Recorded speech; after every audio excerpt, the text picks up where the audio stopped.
அஸ்ஸலாமு அலைக்கும் வரஹ்மத்துல்லாஹி பரகாத்துஹு. பிஸ்மில்லாஹிர் ரஹ்மானிர் ரஹீம். அன்பான சகோதர சகோதரிகளே, எல்லாம் வல்ல அல்லாஹ்வின் நல்லடியார்களே, இன்று நாம் காண இருக்கும் தலைப்பு நன்மைகளை நாசமாக்கும் நச்சு பண்புகள், தீமைகளோடு கலந்திருத்தல். அழைப்பு பணி செய்வது அனைத்து மூமின்கள் மீதும் மறுக்க முடியாத, தவிர்க்க இயலாத அரும்பணியாகும். தரணியிலே சிறப்புமிகு சமுதாயம் என்ற சான்றை பெற அன்றாடம் நடைமுறைப்படுத்த வேண்டிய அவசியமான பணியாகும். இதை அல்லாஹ் தன் திருமறையிலே கூறுகிறான். நீங்கள் மனித குலத்திற்காக தேர்வு செய்யப்பட்ட சிறந்த சமுதாயமாக இருக்கிறீர்கள். நன்மையை ஏவுகிறீர்கள், தீமையை தடுக்கிறீர்கள். அல் குர்ஆன் அத்தியாயம் 3 வசனம் 110.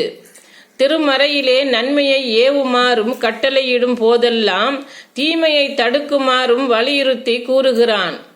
ஆனால் சிலர் தாங்கள் தவறான தடுக்கப்பட்ட காரியங்களை செய்தாலும் அதன் மூலம் பெறுகின்றவற்றை நற்காரியங்களுக்காகவே பயன்படுத்துகிறோம் என்று அற்ப காரணத்தை கூறுகிறார்கள்.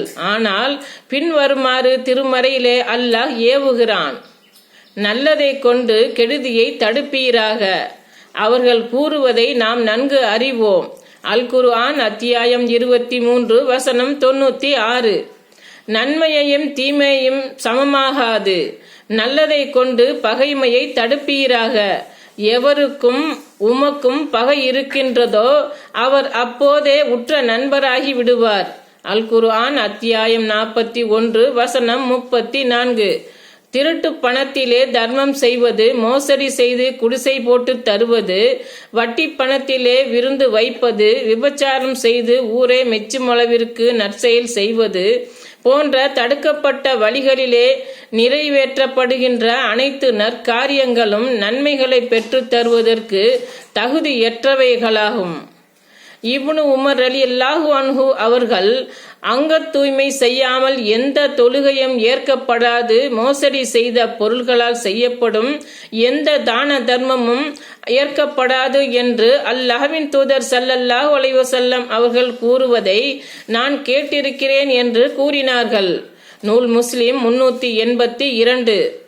ஆகவே மறுமை நாளிலே நம்மை காப்பாற்றக்கூடியதாக நமது அமல்கள் இருக்க வேண்டுமெனில் அவை அனுமதிக்கப்பட்ட வழிகளிலே ஆக்கம் பெற்றதாக இருக்க வேண்டும்.